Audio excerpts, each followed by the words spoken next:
This ESPN podcast is brought to you by Geico. 15 minutes could save you 15% or more on car insurance. Visit geico.com.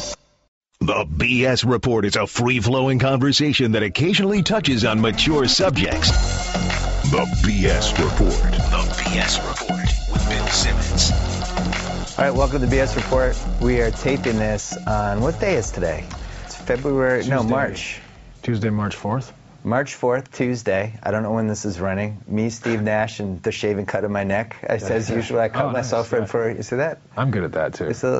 I'm really good at that. We're taping this because we're doing a series called The Finish Line.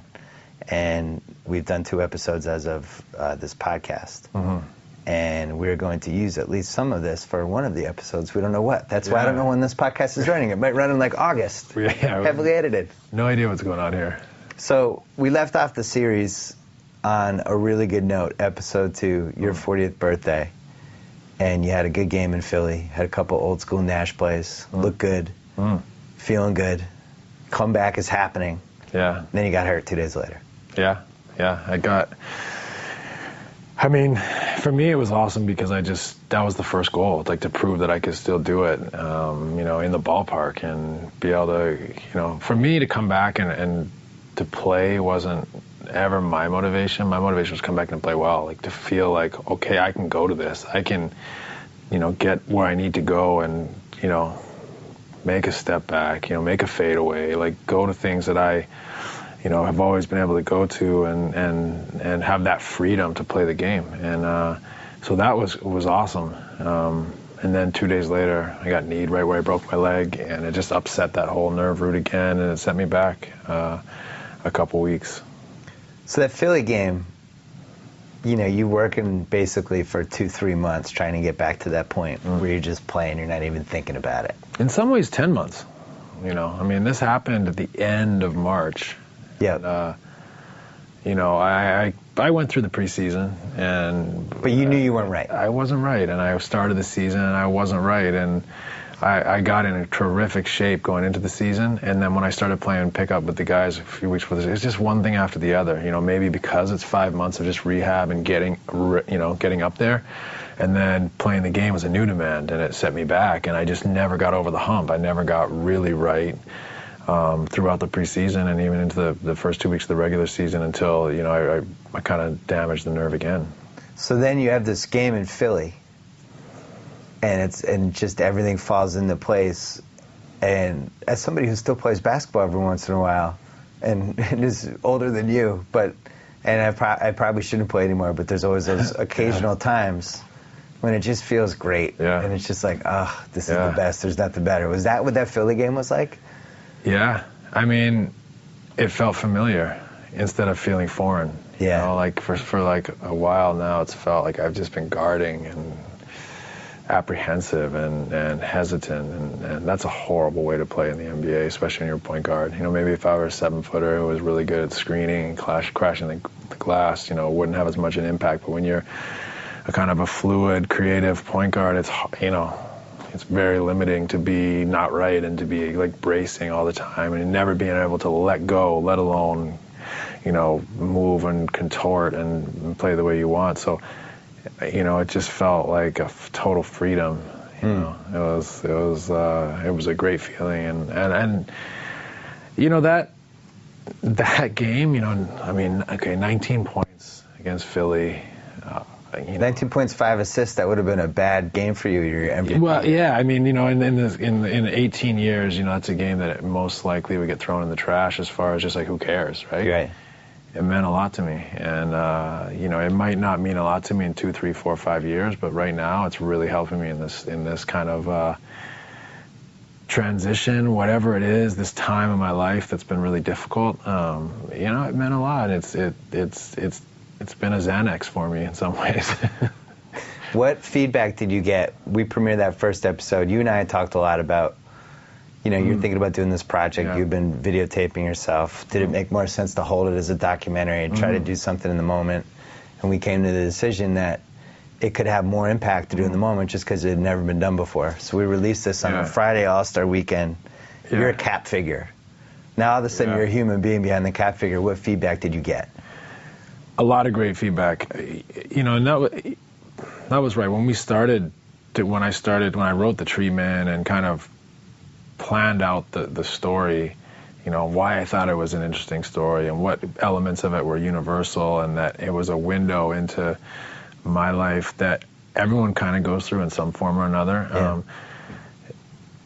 You know, but you don't know. You think film first, but it was you that said, let's try in a series and let's try to make it semi-live, semi-real time. And I thought about it, and eventually I agreed with you. But I think you were right. The story I think is helped by the fact that it's quite topical right now and immediate in relation to what if it had been a film. And I think that's been really a big part of the feedback, is that people are instead of, this was part of your pitch to choose this format, instead of saying like, yeah, I remember that last year or 2 years ago, whenever it was, and you know, that's interesting to get an insight into what's happening. But right now, you know, a lot of people, they don't really know what's going to happen still. And so it's given them a sense of like, this is happening right now, that's what he's going through. And I think it's been impactful in a whole new way because of that. So well done on the have you noticed, are people acting differently to you than they did before that series came out? I just think people have been positive. You know, I think they realize that my heart's in the right place, you know, more. You know, I think, you know, the whole cap figure thing, I still hear people say, you know, I hear the odd whispers about, you know, I was so selfish of him to play his 10th game because he can't medically redshirt and he's on the Lakers books for next year. And, you know, this couldn't be farther from the truth, you know, I mean, for a number of reasons. But first and foremost, you can't come back, play a few games, score 19 points in 20-something minutes, and then say, oh, by the way, you know what, I think I'm done, you know? And so, thanks, everybody. One, they bring in external, you know, a whole, I think, panel of investigators and doctors to look into things like that. And so I'm not a candidate for that, one. You know, and two, I didn't know about that until the night of my 9th game or 10th game, which was my last game. Adonde asked me before the game for an ESPN show, it might have been even live, it might have been taped, but coming in the arena, and he said, you know, tonight is and he caught me off guard. I didn't understand what he meant, and so I kind of asked, like, afterwards I asked Gary Vitti, what's the deal here? You know, should we have a conversation about this? Like, what's going on? You know, because I was like, I don't want to be step over the line just to step over the line. You know, I'd like to make the right play. And Gary was like, ethically, we can't talk to you about that. And right. You know, so that was, you know, one thing. But the other thing was that, you know, after digging in a little bit after the fact, because it was all new to me, I learned, like, you can't just, you know, oh, by the way, I'm you know, I think I should medically retire now that it's 9 games. But that's all secondary still, because, you know, going back to what people said, is I think people realize that, you know, I love to play the game, and I realize that I'm not going to play for a very long time whenever the end is, whether it's now, this summer, or the end of next season, you know. So it's just, I want to play as much as I can before it goes, and I think people, you know, can feel that's genuine, and what I've put myself through over the last 10 months has been enormous, as far as like relative to what other things, you know, what I've had to go through the rest of my career. So plus it's a contract. Like they sign a contract to pay you a certain amount of money. You sign a contract to play for them. And because you got hurt, that shouldn't change the terms of the contract. If you want to play, that's what they signed you and paid you to do. I don't see why anyone would have a problem with that. You know, it's a mad fan base. It's awesome. That's why I love it. And you know, when I was deciding where to go, I mean, a huge part of me coming here was my kids. But you know, and now that they're here with me, it all has worked out really well. But it was also the best opportunity to win. I mean, when you look at, I don't know that many people were going to say it was going to happen like this. I think most people say they're going to have a chance to win something. Dwight eventually came.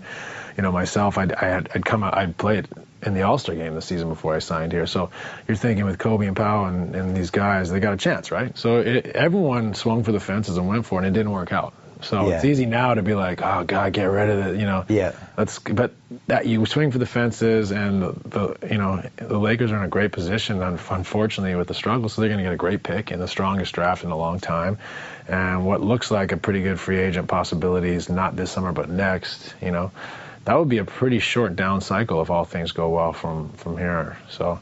It seems like about a week ago when you and Dwight were on the cover of Sports Illustrated together. I mean, seriously. It seems like that was a week ago. It seems a long, long time ago to me. It does? Yeah, it does. I mean, a lot has happened. A lot has happened, and a lot of, not a lot of good has happened. Not a lot of positive. For someone who's had a lot of positive in his career, it's been, ever since then, I broke my leg shortly after that and was fighting to just find, not only a niche on the team, but also my health since then. It was never happy for 1 minute. Like, Mike Brown got fired within 6 games. Right. You got hurt a month later. Yeah. Dwight and Kobe never really figured out how to play together. Training camp was miserable. We had these enormous practices because we were trying to learn this really intricate offense, and nobody knew it, I don't think. I have a question about that. I don't mean to interrupt you. If Steve Nash is my point guard, why do I need an intricate offense? I don't want you to throw Mike Brown under the bus, but no. I just feel like don't coaches overthink this stuff sometimes? When I heard that we were going to have the Princeton, it was in the summer, I already signed there, and I was thrilled to come, whether it was the Princeton, the Triangle, or whatever. I was happy to come here, but I was also kind of like, really? I was like, I don't know. I thought we could put people in some pretty tough spots. You and Powell are the two like the 7 most creative offensive players, like for their position, probably in the league. Seemed like we could have figured that one out. Kobe's smart. Simplicity and in a way, because I think that's one of the things about the Phoenix days early is like, you think about this, we had this system. Well, that wasn't the system when we walked into training camp. It just developed on how we felt things were working, and it evolved, and it was like, we're really good like this. Let's get up and down. Let's wear people out. Let's create a quick shot, and if we put people in these spots, space for shooters, and have Amari rolling to the basket or Sean Marion, we can really put people in tough positions. So it's kind of the opposite of the Princeton.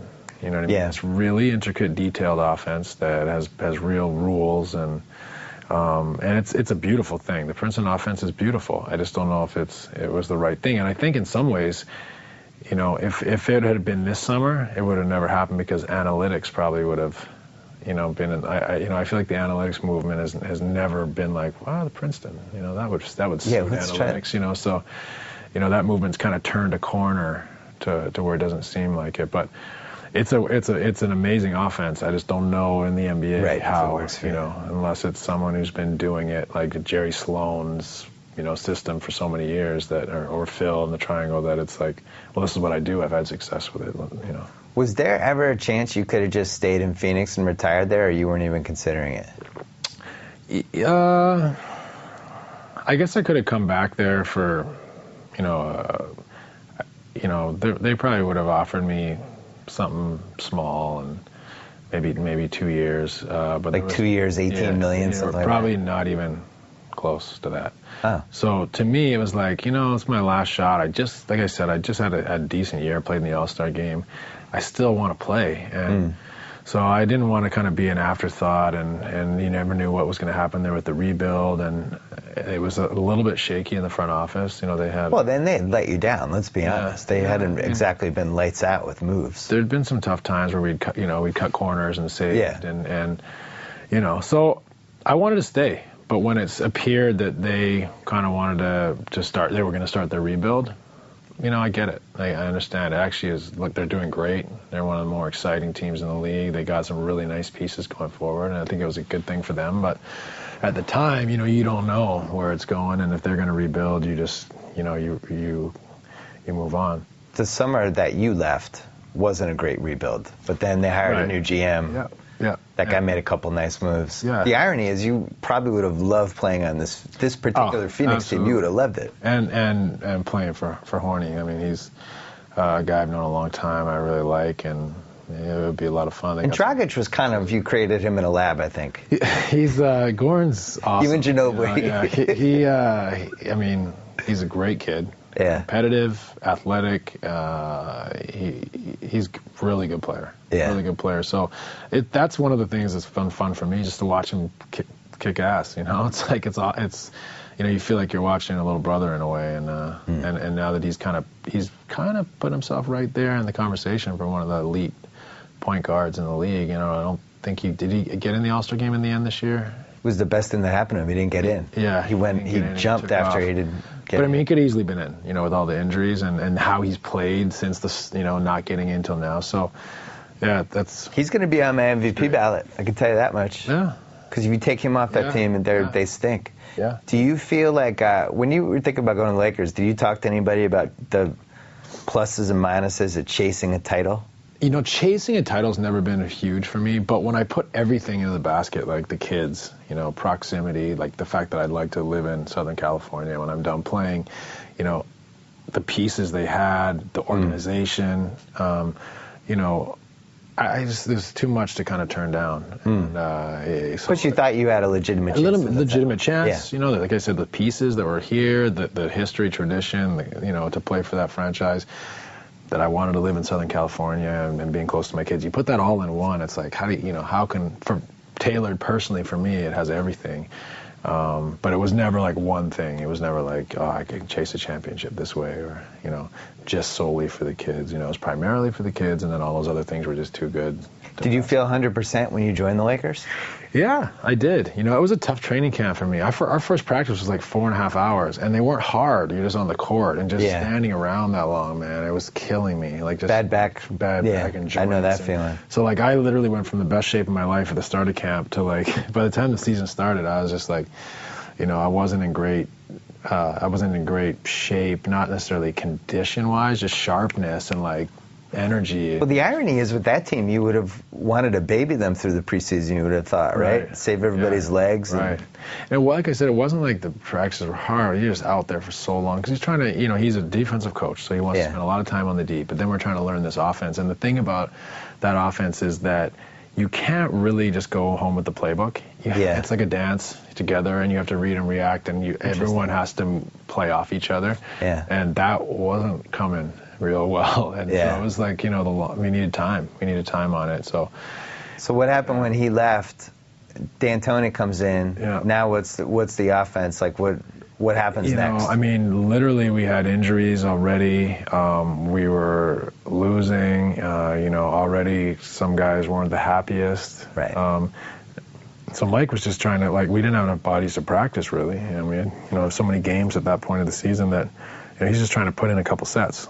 You know, like a pick and roll, a post up, and this is what we're going to do on defense. Like, you know, I mean, it's like summer league at that point. You're just, you don't have no time. You're just trying to throw things together and survive until you get time to kind of instill. But sometimes you have to put things on tape to be able to get better. And so he had to kind of he had to go out there and play some games with, you know, 1 or 2 plays at least, so he could say, okay, this is what I'm trying to get across to you guys at both ends of the floor. And that's a tough situation. Could you see that Kobe Dwight thing going in the wrong direction? Like when did you start to get worried that wasn't going to make it?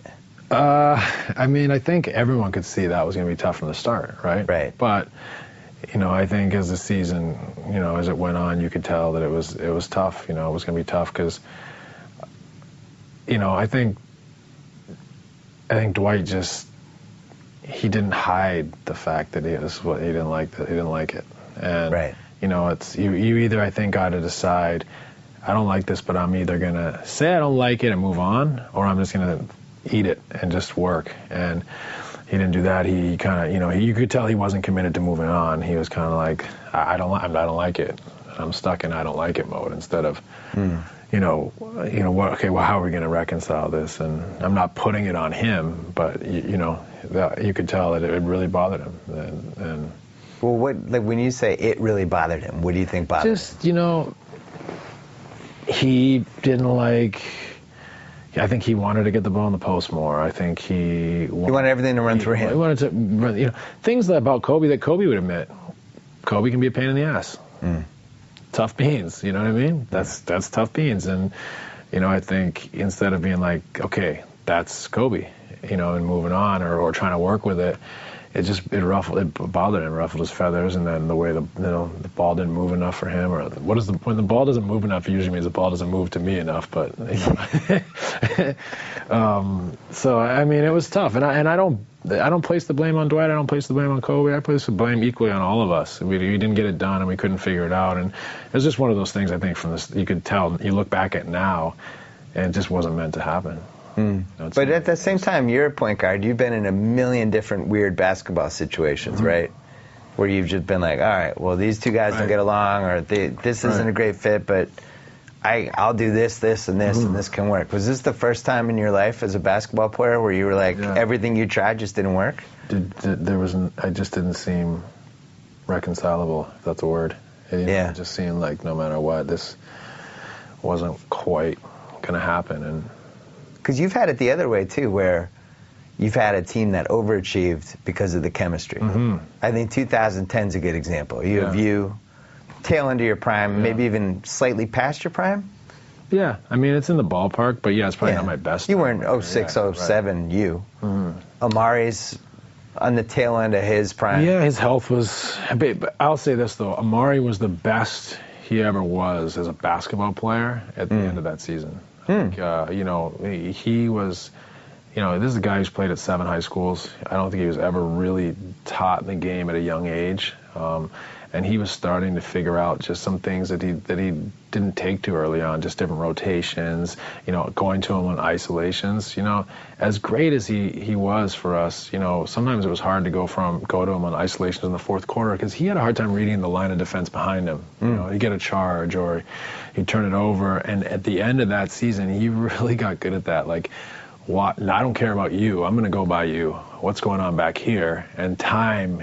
when he goes to that guy's taking his 3 seconds in the lane and he's on his way back out and he goes up his back and dunks it, or, he gets to his spot and scores, or, gets his jump hook, something that you can go to when they take something else away. And so Amari was, I thought, phenomenal and really made improvements at both ends of the floor that year. So. And it carried over to the Knicks. The first couple months with the Knicks, he was out of his mind. Before he got hurt, he was phenomenal in New York, and that was fun to. I mean, it was tough because we wanted him back in Phoenix, but it was. Yeah, the knees. I think they were scared. Understood, and he went, but it was amazing to see him take off like that in New York. Obviously it's pretty heightened when you do it in New York. When I wrote that thing about you that went with episode 1, one of the things I mentioned was about when we had talked about doing a book project once, and I said how one of the things that made it so interesting for me was the amount of insight you put into your teammates. And I had mentioned Amari and just how much thought you put into him as a human being and how that applied to basketball and the things that you thought about him as a person, how you would use that to your strengths to try to connect with him and make him better, things like that. And I was surprised by how many people mentioned that to me. Be like, wow, that's interesting that Nash does that.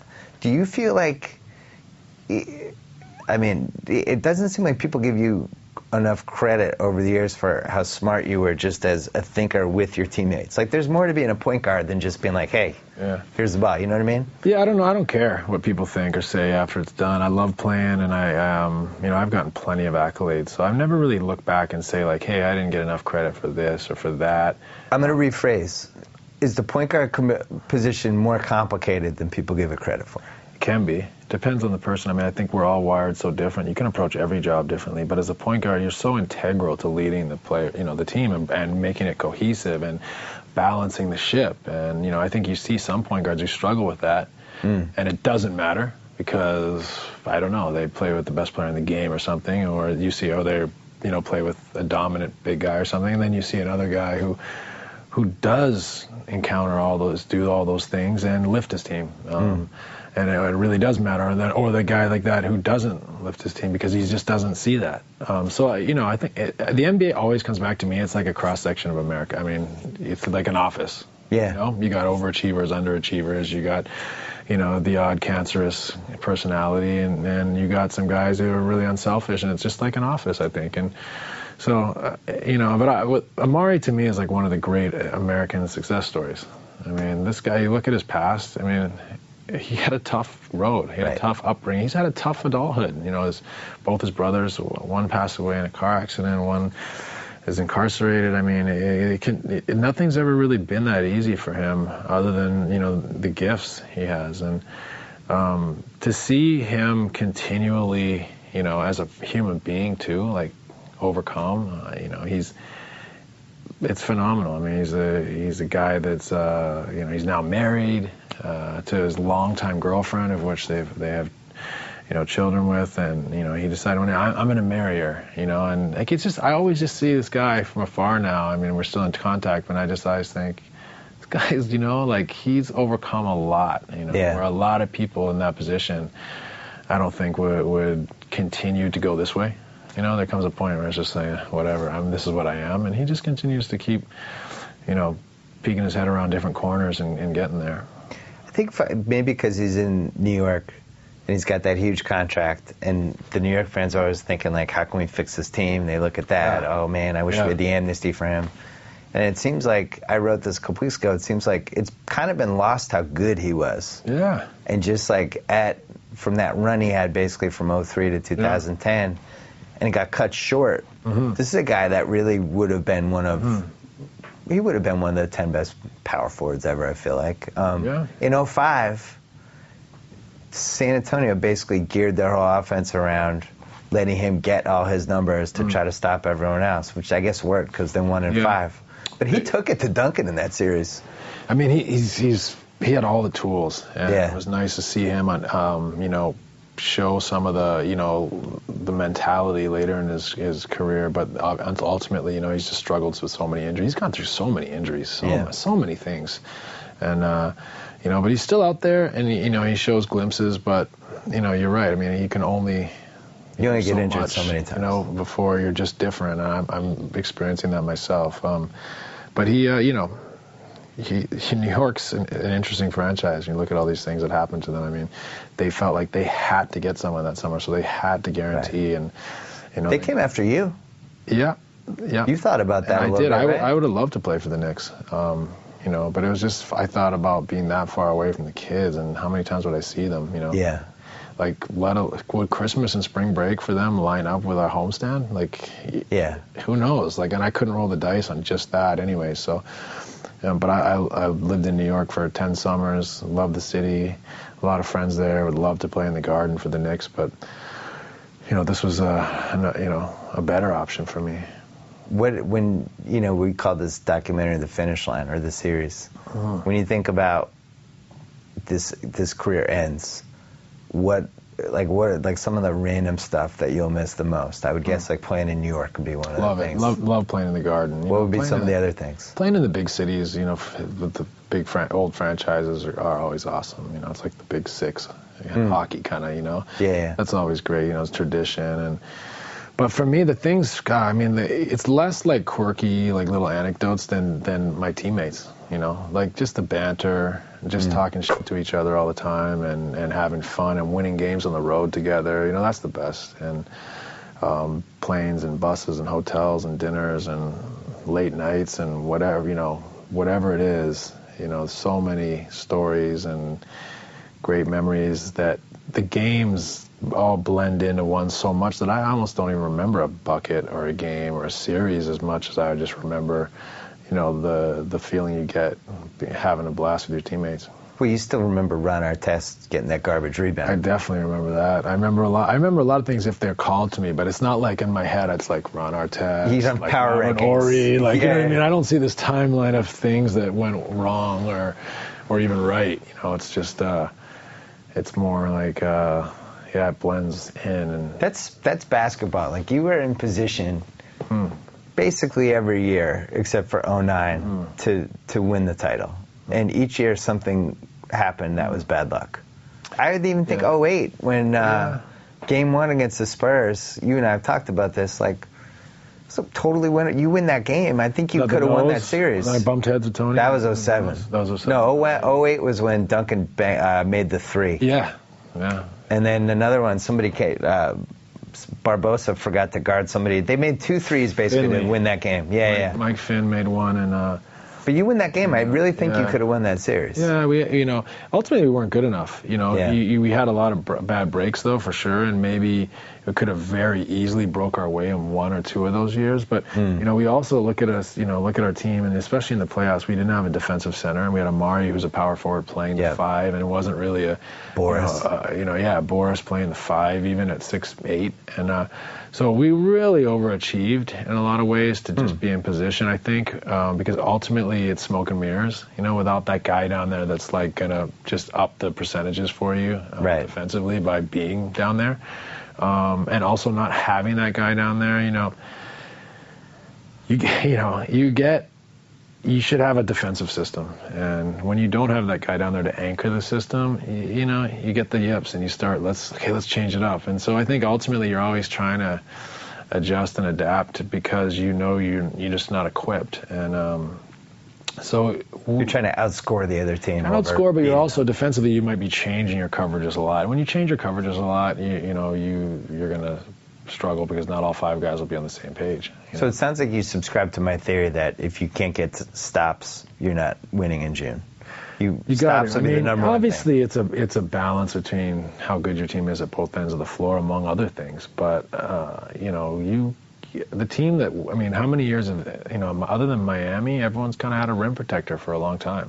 And even Miami weirdly can protect the rim when they need to. Yeah, well, they can still get to that gear. Miami is a different animal than we've seen as far as just their speed, their length as far on the perimeter. LeBron and Dwayne Wade's athleticism defensively when they really want it.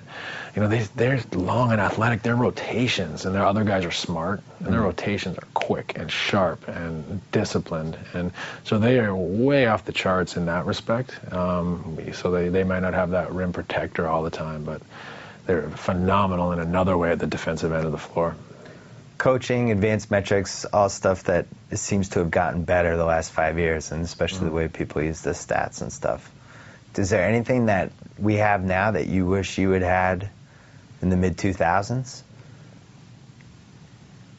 Or did you know all this stuff innately? It's hard. I would never say I knew it all innately. I'm still learning to this day, for sure. I'll continue to learn about the game the rest of my life, depending on how close I am to it. But it's hard to say because everything's relative, right? Like in that time, you have to think, well, I wish I knew this, but then everyone else would have pretty much known it. You know what I mean? So, it's like everyone pretty much is figuring out to run the same defensive system now, right? Everyone is pushing down on the sides. The bigs, the bigger bigs are dropping on high pick and rolls, giving up the mid-range shot, deterring the opportunity to get to the basket or get you in rotations. Maybe some of the mobile 4s will show and recover. But what that's saying is like, okay, we want to control the ball, and we want to make sure that we don't give up layups, free throws, and 3-pointers. And that's what metrics is produced, so that's what the schemes are showing. And everyone, that was the Suns, though. Those were your Suns teams. It was kind of the recipe, right? Threes, layups, and Amari short and I would shoot wherever, because my goal to score was to make the defense pay for taking away drawing kicks, dunks.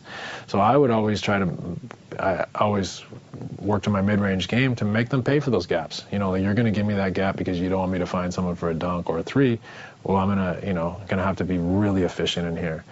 But that's what ultimately the numbers, that's what they want, because it pays off, most of the time, depending on who the player is. And so everyone's trying to give up the same shots and take away the same shots and play pretty much a similar defense. And it's, the metrics and the coaching has just kind of funneled everything into that place. And the coaching, I think, is coming up with the systems, but also, to me, it's the details. It's just the little tiny details of the systems, because I think people were running these systems 5-10 years ago, they just weren't as detailed. They realized little things were so important, as always in sports, and I think you probably see it a lot more in the NFL. But the details are so key, especially defensively. My friend Chris Conway said those Suns teams go down as being critically acclaimed. That's great. You never won the title, but you were critically acclaimed, which I think is, in its own way, kind of an awesome legacy. It makes me think of, was it the Netherlands in '74? Yeah, Johan Cruyff and like Brazil, that team never won the cup, but everybody loves it. Yep. There's been a couple soccer teams like that. As a aspiring filmmaker, critically acclaimed is a pretty cool title. I'll take that. Be a good series. Yeah. But you had a couple soccer teams you must have loved like that. Never got over the hump, but still. Well, yeah, I mean, I don't. My club, my dad's from Tottenham in London, and you know, our club's not had a ton of success over the years, but I've always really, you know, valued good stuff, like you know, really creative and expansive and pretty stuff. So you know, I always have appreciated that, and the Suns teams, I think, were kind of like that. When did you start really, really, really taking care of your body? I would say right around 28, 29, 30, somewhere in there. It's hard now. Were you in Phoenix yet? So you got away from Dirk. You had to get away from Dirk. Yeah, it was the cigarettes. No, I think, I mean, I've learned so much I'm always trying to learn. So, you know, I've took care of my body better at 22 than 20 and 24 than 22. So, but I think when I really realized, hey, well, like you can't, you know, you go to the movies and have 10 pounds of peanut M&Ms and a Diet Coke or something, you know, was probably the late 20s, right before I went to Phoenix, a year or two. And, yeah, it just... Then you started experimenting, the no sugar diet. Yeah. You started experimenting with naps. In Phoenix, I tried to always nap on a game day, but I didn't realize... I did that more so that I felt fresh at the game, but I didn't realize, you know, how sleep is such a huge, huge component of all of our health, and, you know, whether you're a professional athlete or not, but for an NBA player that goes through that type of grind, it's cumulative. You know, you basically have you know, we're basically always in sleep debt. And so in order to chip away at that debt, you know, even on the days you don't feel like you need a nap, if you get a nap, that counts by the end of the year or the end of your career. So that became really important.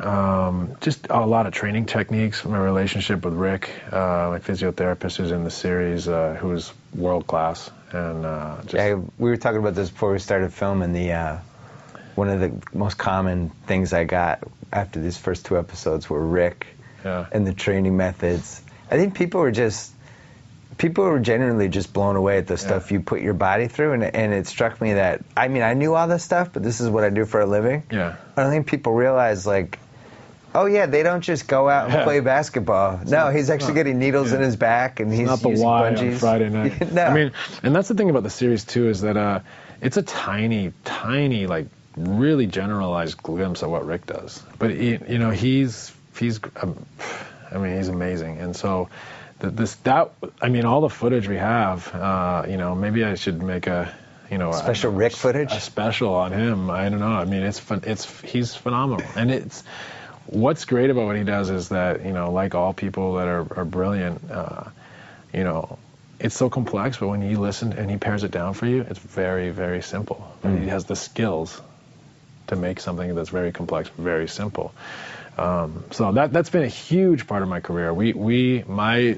The summer I went from Dallas to Phoenix, you know, that was a tough year for me. I just made 2 All-Star games. I didn't make the All-Star team that last year in Dallas. And we had Antoine Walker and Antoine Jameson join the team. And I spent the first 2 or 3 months of the season just trying to make it work, and like, I was really unselfish. It was like a fantasy team. Yeah, it wasn't like a basketball. And it wasn't a great fit because they're very similar players. Yeah. And so to try to make this all work, I kind of totally sacrificed myself. And the second half of that year, I think I shot over 50%, had a great season coming in, and then Sacramento, they basically put 3 guys on Dirk and I's side in the pick and rolls. You know, he'd come all the way over to the ball. And I was kind of taken out of the series in a way. And so I think the fact that when you looked at the whole year, it wasn't a great year. You missed the fact that I really had a great end of the year. And then the Sacramento, Adelman, you know, I think it was Christie, you know, put him on me, and they bring a 3rd defender over with me and Dirk, and took me out of the series in some ways. And I think Mark, in some ways, was like, look, he's 30, it's going to go like this now. He's got a bad back. Yeah, bad back. Instead of realizing, well, you know what, he's got huge hunger and desire. You know, Sacramento did something special, and if you look at the second half of the year, he actually played really well. So I went into that summer smarting before the coming back or not. You know, like that series, I was pissed, and I was going to come back better than ever. And so I had already planned with Rick, we're going to have this great camp. And I went up for July to Vancouver, and we worked out twice a day, Monday to Friday, once on Saturday, Sunday off. And I mean, you know, it changed everything because we'd worked together before, but we'd always worked more in a rehabilitory way, and we kind of developed together, I mean, because of his skills and gifts, a way to basically do all of my rehab, prehab, and training all encompassing the same stuff. So I was continually retraining myself, so rehabilitating the weaknesses, preventing further injury by strengthening, you know, my postural stabilities and movement patterns and sequencing and just movement, and then adding skills and conditioning and strength into it. And so we were, I mean, he had me running in the mountains, and, you know, it's like Rocky Balboa. Yeah, he did. I mean, it'd be like we'd be in the, you know, in the ocean at night. You know, sometimes for a cold tub after, he'd be like, "Okay, on the way home, he'd throw me in the ocean," and we were in the gym, you know. I played hockey with some NHL guys some mornings, you know. Played hockey? Yeah, I grew up playing hockey, but, you know, we had a bunch of different things, but yeah. I was on the court at least, you know, 9-10 times a week, and just was in great shape. And so as this is happening, Cuban's thinking of dumping you? No, so he had already done it. It was July, so I went to Phoenix, but I'd already planned whether I come back to Dallas or not. I'm going to Vancouver for July. Yeah, I got you. And he didn't really make an offer, and kind of you could tell he didn't really want me. And Phoenix made a great offer, and that's nice though to get that little chip on the old shoulder, courtesy of this team. You thought, you know, you're probably going to play with your whole life. Right, and I didn't have a chip because of the Mavericks. I had a chip because I didn't fulfill that year, you know. We couldn't put it together. We lost, you know. I kind of not even a little Mark Cuban chip? I mean, tiny one? No, I mean, I was frustrated a little bit at the time because, you know, I'd heard some of the things that the way it went down, it was kind of, you know, I didn't feel like it was always forthright. You know, I felt like it was, you know, I felt like there was a chance I could come back, and then I realized there really wasn't a chance I could come back unless I took half the money of somewhere else. And so, you know, that kind of was frustrating. At the same time, it's his choice. I get that. I'll never be like, you know, mad because you just say, I just don't like you, I want him. Could you be mad about Eric Dampier being picked over you for more money than they offered you? That was after. I mean, when you're a future GM, though, you can't repeat that mistake. Yeah, that's Eric Dampier over Steve Nash. It's a tough one. Hey, he won the title, so he got the last laugh, I guess. That's what it's about, too. Yeah. So. But, yeah, I mean, it's funny to look back. Was that a weird finals for you? Because you had one of your best friends trying to get over the hump who'd been so maligned. Kind of the ship had sailed for him with people just like, oh, yeah, he had his run. He can't. Now he's beating LeBron and Wade. But at the same time, Cuban wins out of that. Because he had 2 cracks at it. Yeah. You know? So they were both weird. The first one was really weird because they beat us to go there. And that was the year. 06. Amari missed the year. So you had Tim Thomas playing 45 minutes a game. Tim Thomas played great in that. He did. And Boris was great. Yeah. But, you know, you look at the roster He had a 6-man team. You know, a bunch of guys who, were 6 men and great, really good players and played phenomenal, but, you know, overachieving, I think. So on the one hand, I get it. You know, they'd probably better than us in the end, but on the other hand, it's frustrating to not be there. And so that was a little different to watch him there. But then the last time he was there, you know, I really wanted to see him get over the hump and do it. And it was fun. I actually went to one game in the finals. Did I tell you about the photograph? No. I don't know if you know this, the equipment manager for the Mavericks is one of my childhood friends. And, you know, we played hoops together as a kid. And he's been there now for a long time, 12, 13, 14 years. So I went in their locker room maybe the year after the finals, and there's pictures from the finals in the training room. There's this picture of, I think it's Dirk and Jason Kidd chest bumping at the end of the game. And the whole arena's whited out, and they're like at half court. The camera's at the photograph's taken at one baseline, and they're at half court, and then you could see the fans at the other end. And it's a whiteout, except for me in this red and blue and white plaid kind of short sleeve shirt, sculling my beer. Like literally, like there's no going back. It's not a sip, you know, it's going down. And I think they just basically had one game, like a big game. I think Dirk had beat Bosch for a layup and whatever. And anyways, there's one guy in a red shirt, like 6 rows up on the baseline, and Whitley's like my favorite pitcher of the finals. My buddy's equipment manager, and I was like, yeah, it's a nice one. I didn't see it. I was like, yeah, it's a nice one. But, you know, and he's like, letting me sit on it for a second. He's like, check out the guy sculling his beer in the background. I was like, oh, shit. just like. How long do you think Dirk plays?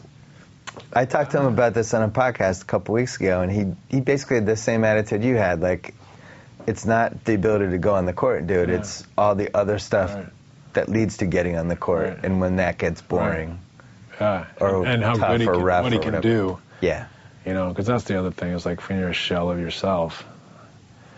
By the way, he's on my MVP list this year too. He's playing great. So that team's going to win 50 games. Yeah, and that's what I think's interesting about his situation is that he could be done in 2 years. He might be like, oh, it's too much, but he could still be really good in 2 years and say like, I'm gonna play 2 more. That's kind of what happened to me. As I was like, I never thought I'd play till I was 35, 36, then 37, 38, and then I'm signing another deal. Right. At 39 or whatever. Yeah, I think it was 38. Maybe. You were 38. Yeah, when I started. Yeah, your last Suns year, you were still really good offensively. Yeah, 38 and felt good, and that led to this situation. But I would have never thought, 5-10 years ago that I'd be playing then. But have you had a moment when you're playing? Well, obviously you've had a moment, but can you remember the first time when you were playing somebody, and it was almost like out of a sports movie where it's some 22-year-old kid, and he probably grew up watching you, and you're feeling like crap, and you're trying to stay in front of him, and you can't, and you're like, oh my God, this is like I'm playing Father Time right now. I mean, I probably have. I don't know if it stands out, but I've had both, where I would be the young guy. Oh. At the start of my career, say. Against who? I can't remember, but like. Oh, for like a John Stockton or Mark Price? Tim Hardaway was one of my heroes, like in college and late teens in college, and then he backed me up for a period of time in Dallas, a year, so there's always that changing of the generations and the cycle, and now you see all these guys, like, I mean, a bunch of these guys, I used to do the Nike point guards camp. They went to the camp, they were either in high school or college, and now they're the top guys in the league. And so there wasn't anybody the last couple of years you're like, oh my God, I need to get out soon. Yeah, well, I mean, there's moments for sure. There's nights when you're like, oh my God.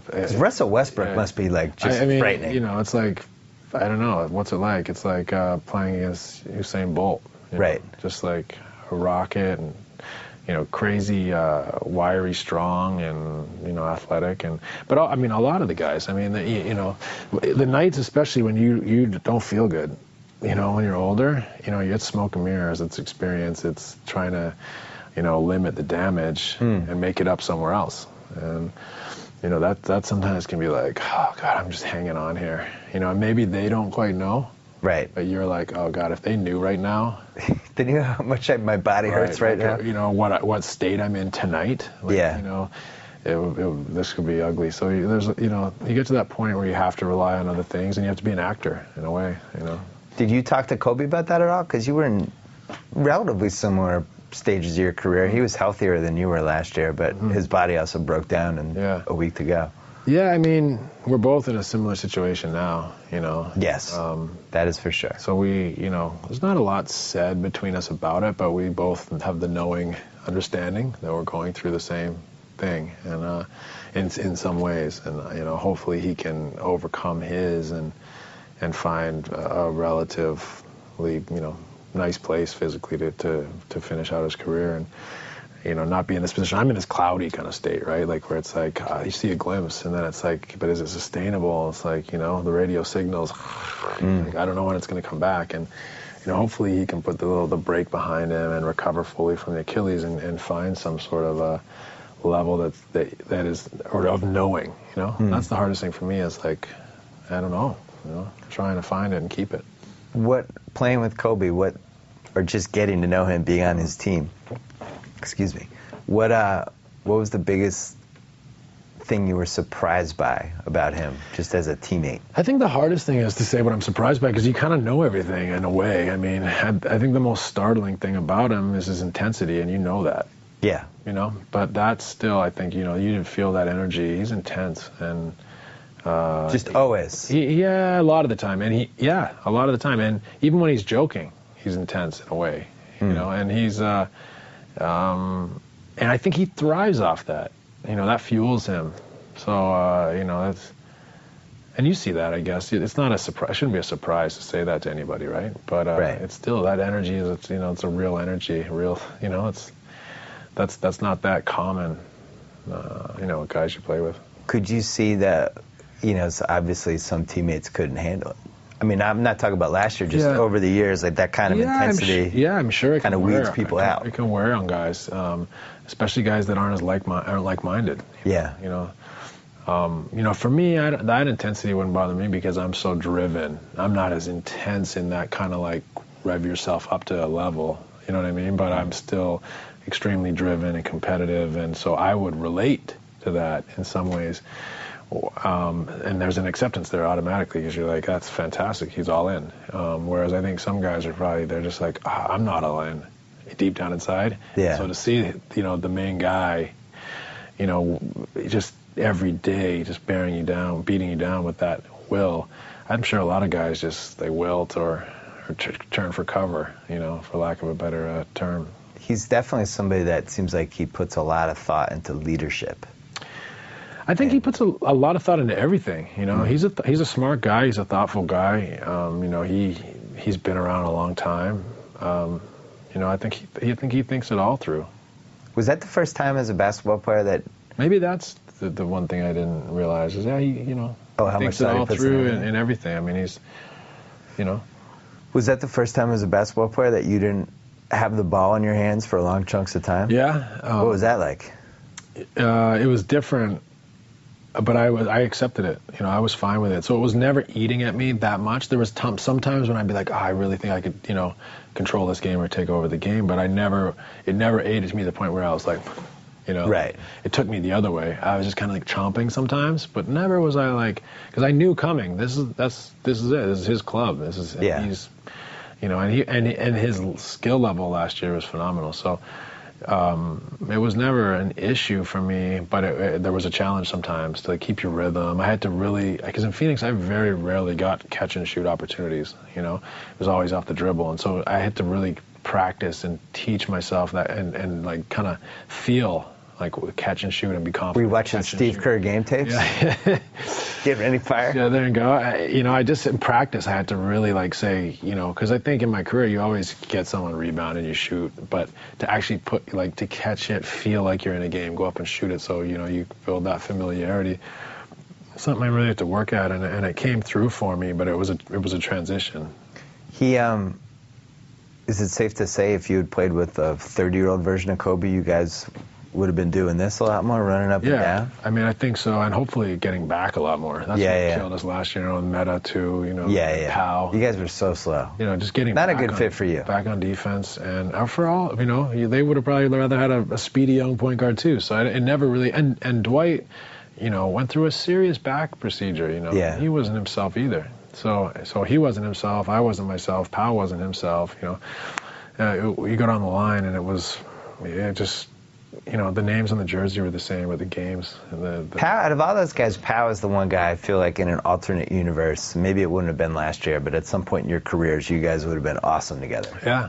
Just like there's something about you two that it just... Played with him, his intelligence, but also he's so mobile for his size. I mean, days when he was getting up and down the floor like that, I mean, he would have been really tough to cover in the full court. And then, pick and roll situations, like that year, or Boris, whenever they come off. Yeah. And if I got it to him with two guys on me, it's a 2-on-1, 3-on-2 for. You made Boris a lot of money. Playmaker. Well, I don't know. There's a lot of people out there that you made some cash for. Well, Tim Thomas owes you a thank you card. I mean, it's not the worst thing. Joe Johnson. It's not the worst thing for people to say about you, but I don't want to take credit for for their abilities. One of the things people in basketball have said to me is, everybody who plays the NBA or plays in the NBA for like 10, 12, whatever years should be forced to watch the finish line, which I thought was an interesting take, because they were like, and especially a couple of coaches I talked to were like, this is it. This is the first time somebody's captured this little dance in people's heads of, no, I'm still good. Right. Am I still good? Right. Can I get there every day? Yeah. That was the treatment that I wrote, that I shared with you early on, is that I that's why I like the story. Unfortunately it's about me, because I don't want to be on camera just for the sake of being on camera while I'm here doing a podcast and everything. But I wanted, as a aspiring filmmaker, storyteller, I wanted to, this is a moment in time where it's like really honest, like, okay, what do we have here? You know, I'm halfway psychotic because I don't know what's going on with my life. I'm like, am I still a basketball player or not? Am I on the team? Am I not? Am I healthy? Am I not? Am I any good? You know, am I the player I once was? And then you having to like continually adapt and see new perspectives of yourself in real time. Like that's changing right now. And for this moment, it wasn't like that for the last 10 years, and it probably won't be that when I'm done playing for 10 years, you know. But for this like 18 months, it's like almost every day I see a little shade of something different from myself. Like, you know, I can't, you know, just this totally shifting perspective on my life. And then how you react to that psychologically and emotionally. Like, this is what I've built my life around. You know, this is my purpose every day. This is my self-esteem. How many years? Like 25? Yeah, I mean, I've been playing since I was 13, and I played other sports that really led me into this. So my whole life has been with a real pursuit to be an athlete. And, you know, since I was 13 to, 40, I've been playing this game. And for that to be like about to be just chopped and done, you know, like it's not going to be like, okay, you're going to go back down to the NCAA level, then to high school. You're not going to ease your way back out of it. Like Benjamin Button. Yeah, it's done. And so I think it's a universal story that we don't talk about a lot, you know. It's kind of like this elephant in the room, and when it comes to that person that's like thinks they still got it and don't, we never really say the truth until it's done and he's gone, and we move on to the next, you know, the young guy that's taking his spot, you know. It's kind of like, I just thought it was, it felt like it was something that everyone could share in, you know. Well, the other thing I think that was enlightening to people as this keeps going is just, I think people just think, oh yeah, that guy's washed up. He's just cashing the checks. Like, they don't realize that a lot of these people, A, they don't want to be washed up yet, and B, are working really hard behind the scenes to prevent the washed up process from setting in. Because we just see you on the court. We see you in warm-ups and the layup line, maybe a couple practices if there's a camera there. But they don't see the training sessions. Right. And you think like, oh yeah, somebody lifted, but you don't actually see them in the weight room for 2.5 hours. You know. I mean, it's not. I don't know if anyone's lifting for 2.5 hours, but like, there's a lot of work that goes into a lot. You think Dwight does? No, I don't. But lifting candy. What's that? Candy. Dwight Howard. He's lifting candy bars. He's the candy. He's a candy addict. He likes his candy. Is Dwight a chapter in the book that you might ever write? No. No? Nah. Couple throwaway pages? Yeah. I mean, I don't know that I would ever write a book, but in like just shooting the shit, it's not. You know, it wasn't that interesting a time. You know, it was kind of disappointing and kind of, I'm not throwing this all on Dwight. It was kind of thud. You know what I mean? It wasn't like this exhilarating, crazy, you know, disaster. It was also fast. It was like 6 months and it's over. You know, so it's kind of, to me, it doesn't really have that. It didn't have like these kind of key moments, like these plot turners where it's like really gut wrenching or anything. It was just kind of like this. It's like this slow. Like, this isn't working. You know, it was a slow motion train wreck, and it's like. Well, let's be honest. You loved living in Manhattan Beach. It was like everything else was great. It was like the team's not that good. I'm in Manhattan Beach. Not to say, you know, not to pump drugs, but that's another Xanax in this whole thing. You know, like Pacific Ocean has healing powers. See, the really Pacific does. Ocean every day it actually has helped me get through this whole thing. If you were in a cold weather city in December, January, February, as all that stuff was happening. Right. Yeah. I mean, and I'm serious. Like, I've basically worked out twice a day for 10 months, 11 months now. Yeah. You know, like, if it was dark at 4 o'clock and you know, cold, and I mean, I've been, you know, I think that has played a role.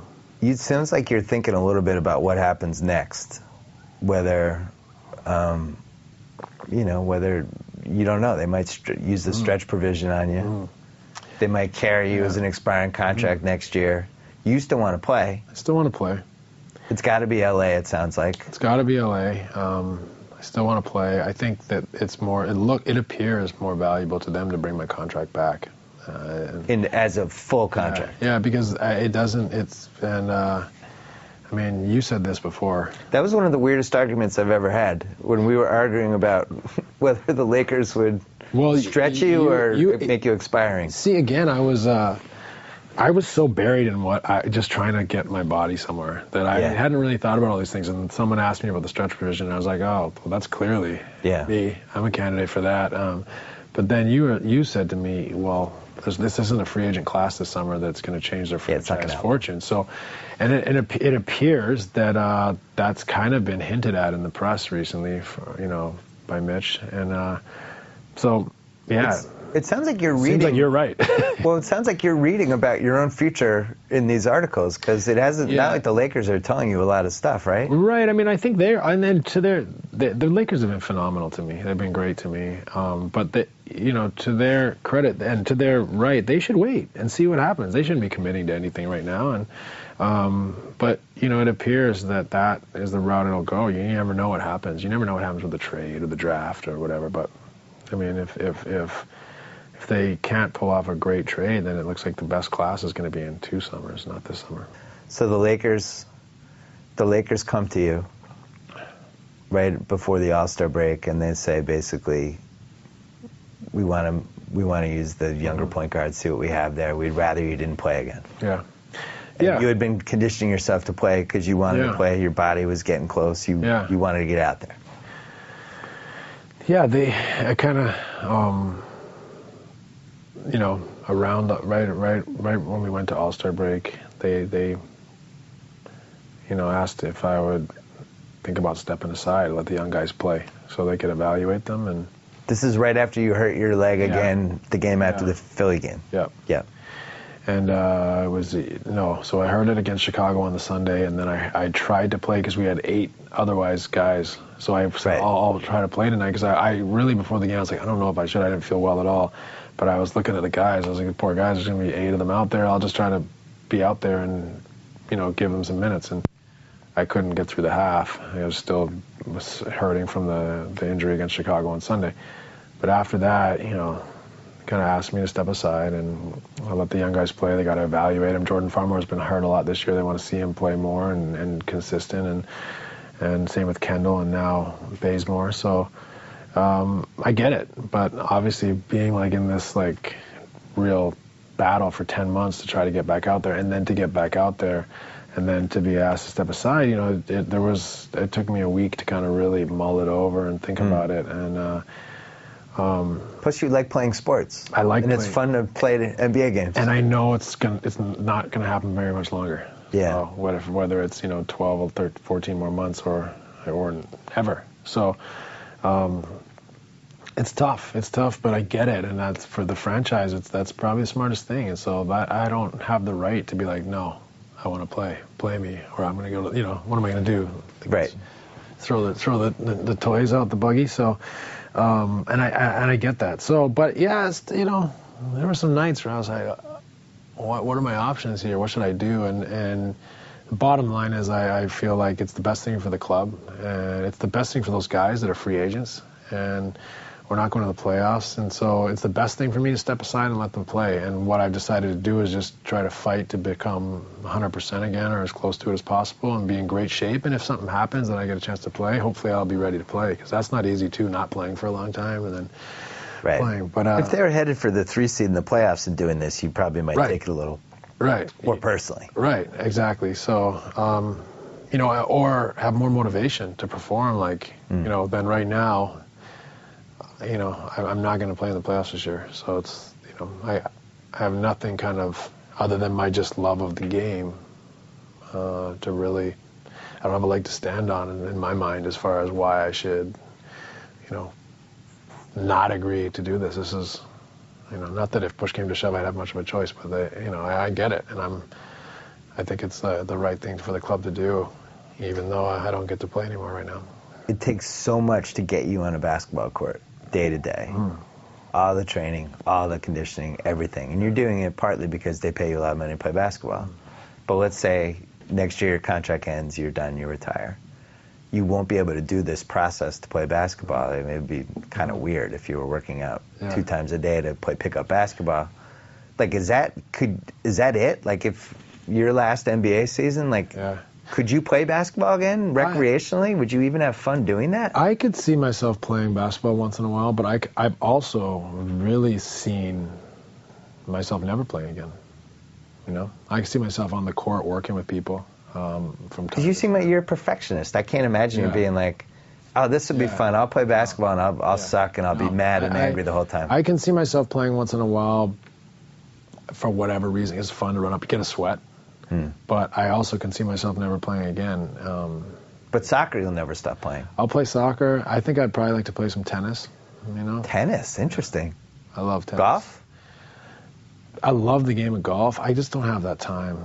Yeah, you know, you don't have the 5 hours. I don't. You know, I'd rather play like tennis for an hour. Yeah, hard as hell, and you know, battle. I think you know, but so I don't see golf coming. 2016 Olympics. The GM of the Canadian national team is one Steve Nash. Yeah, well, hey, we got to qualify for the Olympics. You know, I've been the general manager now. What do you mean you got to qualify for the Olympics? Your team's loaded. You stacked the team. I mean, yeah. Well, we are in a golden era for sure. We have awesome kids that are we, you know, I don't know. We have like maybe 9 NBA players. We can have as many as 6 drafted this year in both rounds. You know, depending. So you on have Anthony Bennett already. You're gonna have Wiggins, Tristan Thompson, Andrew Nicholson, Sacre, Olynyk. Corey Joseph, the Syracuse point guard, Tyler Ennis, Andrew Wiggins. That's a real team. Yeah, no, for sure. You even have 2 big guys that, like Olynyk and Sacre, could actually like do some stuff in the Olympics. Yeah, and we're thrilled. That's a nice team. We're thrilled, but you know, these kids have all grown up playing here. They've never played in a club in Europe and come up through the ranks, and they've never played international basketball. So the game is so different. Like in the NBA, it's 1 or 2 passes generally, and we're going to try to create an advantage and score. Get the ball is going to go up. Shot clock. I mean, the shot clock's not a factor anymore, but just the way the game's played, the rules. In that game, you know, the teams that pass it 3 or 4 or 5 times, you know, really. And so to try to teach these guys, and it's not even teach, it's to get them experience. Trial and error, you know, that's going to take time. These guys will be in their prime for 2020, but we really want to be at 2016 so they can gain that experience. And well, the key to the team of everybody we just talked about, I mean, Wiggins is obviously the most highest ceiling, star power, stuff like that, but the point guard is going to be the key to that team. Yeah, it's interesting. People are really split on him as a prospect. I keep hearing that he's too slow. Oh no, he's too slow. Next level. I love him. I don't. If he seems a half step slow, I think he'll figure it out at the next level. I just like everything about him. I like Tyler. He's incredibly poised. I think his skills are going to develop to where he can really shoot and knock down mid-range shots. He's a good finisher already. He gets in the paint. If he's slow, he doesn't have a problem getting in the paint. And I feel the same way. He always gets to where he needs to go. That's all that matters. And I don't think he's slow. I think he's one of those guys that's just smooth. Yeah. You know, he's just smooth, and he isn't one of those guys that's like high energy, and he's just kind of always poised, and he gets to his spots. And I think that, you know, he could even become quicker as he develops and becomes, you know, a man and is doing different training as he gets in the NBA. But I don't think the speed's going to be an issue for him. I think he's fine, and I think he's going to be a heck of a player. Reminds me a little of you in one way.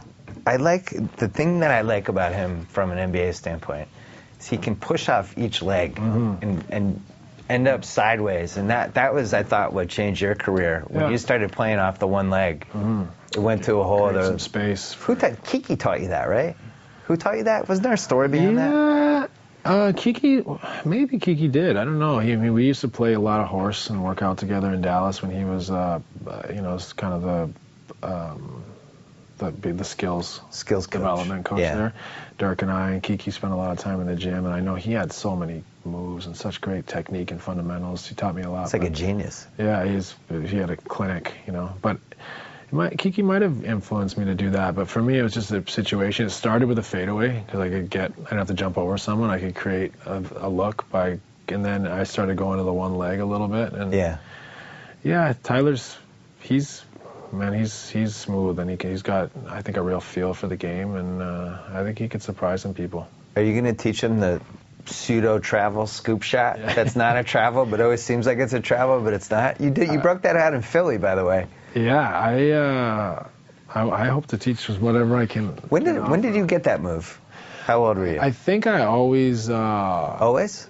Even when I was younger, I always would like jump off the wrong leg. You instead of going 1-2 and the guy can meet you at the backboard, you just you just lean in and get to beat him to the backboard early off the wrong leg, and sometimes you just, even off your right leg, just jump to the backboard instead of jumping up, and just you throw the defender off, put him off balance, and when you're doing it with both hands, and it makes you a lot more difficult, I think, to time.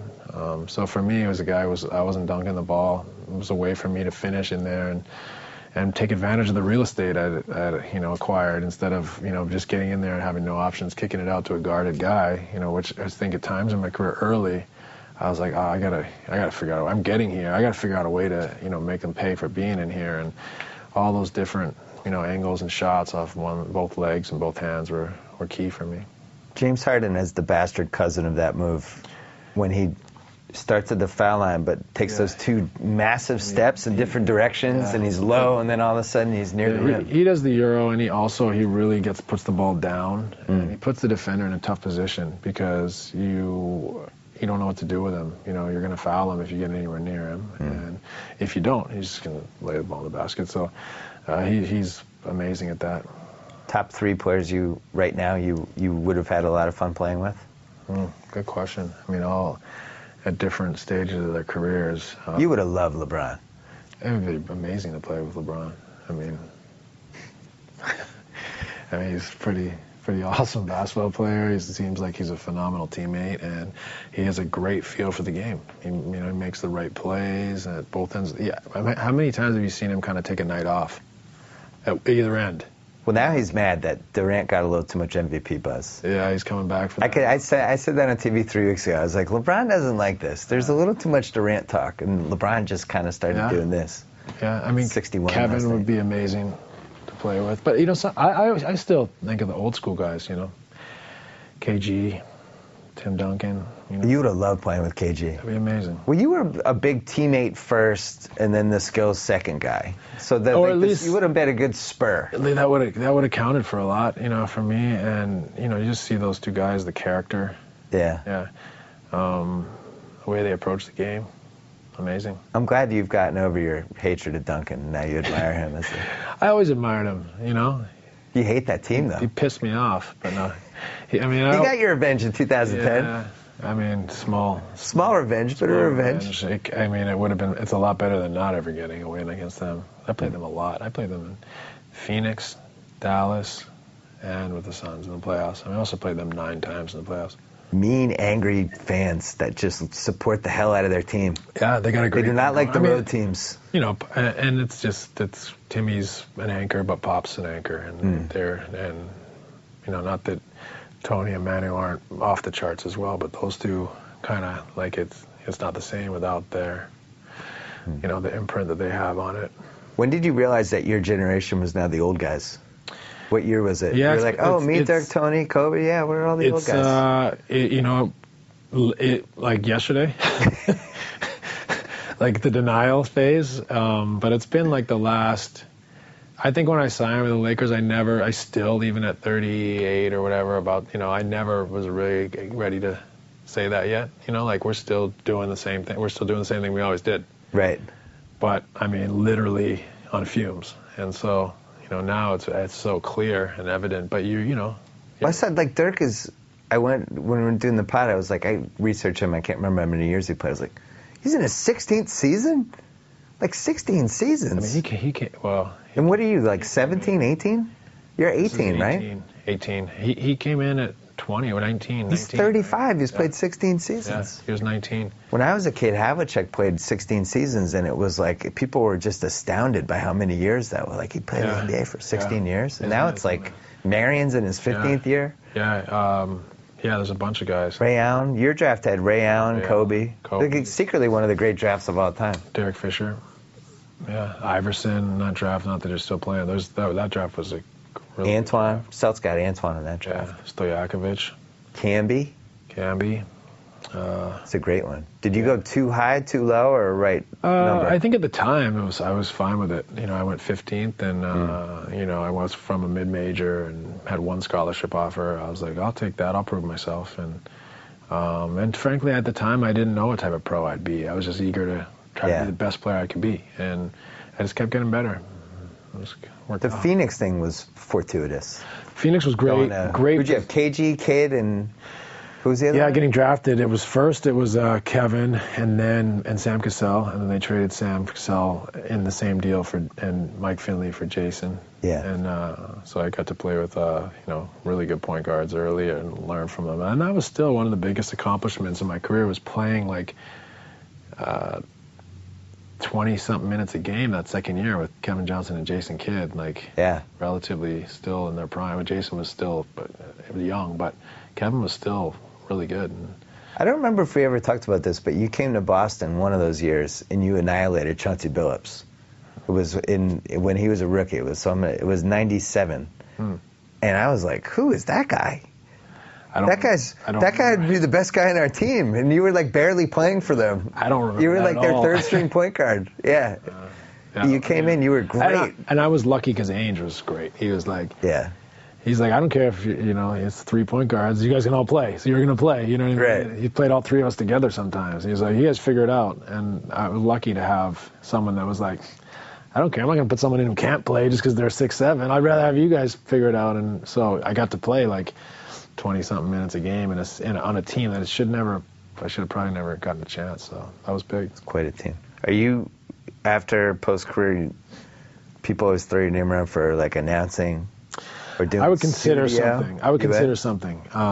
But it's not like, I'm not like chomping at the bit, which one, like setting it up. But I would consider it. And I think and depending on the format, I could possibly really enjoy it. But it's not like my career goals, but if there was an opportunity. You want to be a GM, don't you? I can tell. I would consider being a GM. I don't necessarily want to coach.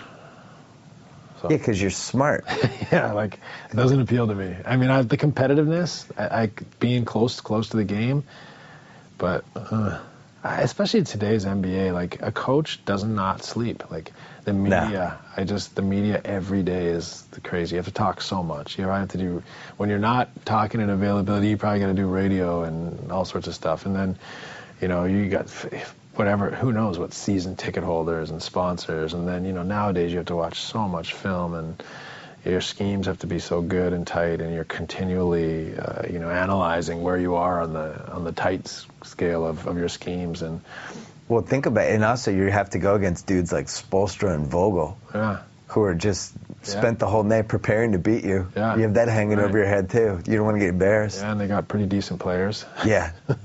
So I mean, it's coaching hasn't. I would like to work with people, not as like my primary gig, like players. Whether I don't know, it's like talented high school kids, the Canadian kids, or NBA players. I'm not sure yet, but I would like to pass on some things and help people reach their goals. But but I do really want to, be a filmmaker, producer, and storyteller of sorts.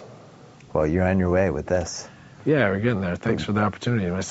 Twice you give me an opportunity, so I appreciate it. But you didn't really have to talk me into it. It's always fun to do business with Steve Nash. Thanks. One of the most interesting people I've met in the sports world. Thank you.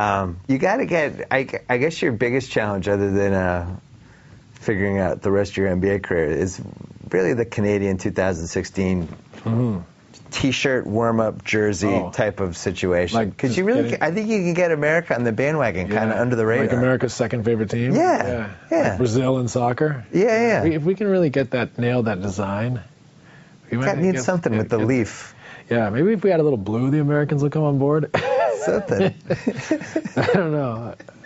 And you got to get Bennett going. I think you need to talk to Bennett. Good. I bought Bennett stock like 2 weeks ago. I bought imaginary stock. So the thing people forget about Anthony is that this is all new to him. Like he's 19, or now he's 20. He just turned 20. But it's not. He didn't, grow up at Mater Dei or DeMatha or something.